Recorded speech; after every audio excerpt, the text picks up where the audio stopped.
Hörmətli izləyicilər, bu gün sizə hökumət ödəniş portalı vasitəsilə bir sıra ödənişlər haqqında danışacağam.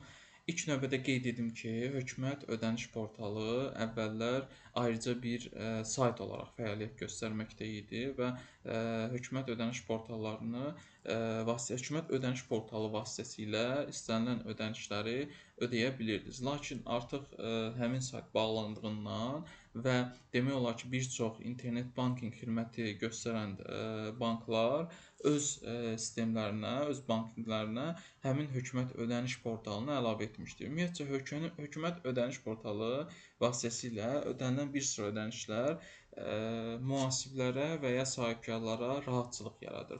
Burada biz hətta maşın cərimələrini, gömrük ödənişlərini, vergi ödənişlərini, digər və sair ödənişləri etmək olar və gördüyünüz kimi Dövlət İmtahan Mərkəzinin keçirdiyi imtahanların, sınaq imtahanlarında ödənişlərini etmək olar. Təbii ki, düzgün kod və təsdiqat seçildiyi təqdirdə.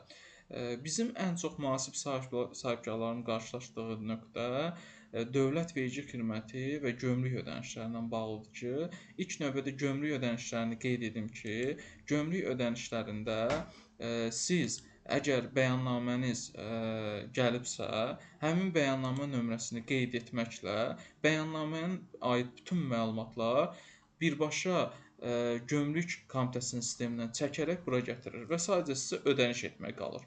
Yəni hər hansısa bir gömrük ödənişini bu vasitə ilə edə bilərsiniz. Biz geri qayıdaq.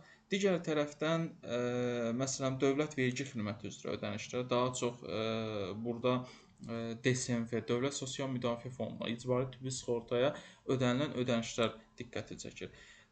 Məsələn, siz öz VÖ-nüzü daxil etməklə, öz VÖ-nüzü daxil etdikdən sonra müəyyən kodlar vardır ki, həmin təsdiqat kodlarını, ödənişləri həyata keçirməklə ödənişləri edə bilərsiniz.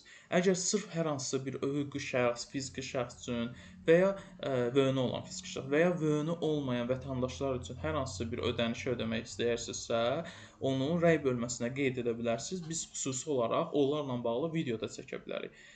Və bir şey də qeyd edim ki, burada mütləq hansı VÖ-nün vergi ödənişlərini ödəyirsinizsə, o VÖ-nü qeyd edirsiniz.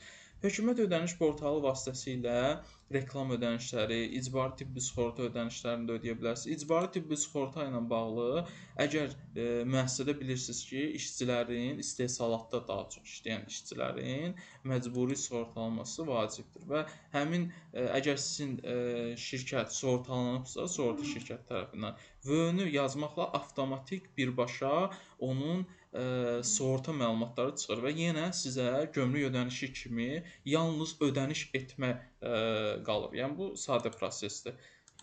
Yəni qeyd etdiyim kimi daha çox Dövlət Vergi Xidməti, Dövlət Gömrük Komitəsi, icbari tibbi sığorta üzrə ödənişlər həyata keçirilir. Və əgər hər hansısa bir bölmənin, hər hansısa bir xüsusi ödənişi istəyirsinizsə, hüquqi şəxslər, fərdi sahibkarda ödəyək, bunu rəy bölməsinə qeyd edə bilərsiniz və buna aid biz videolar çəkib sizin nəzərinizə çatdıra bilərik. Bu videoda bu qədər. Növbəti videolarda görüşənədək.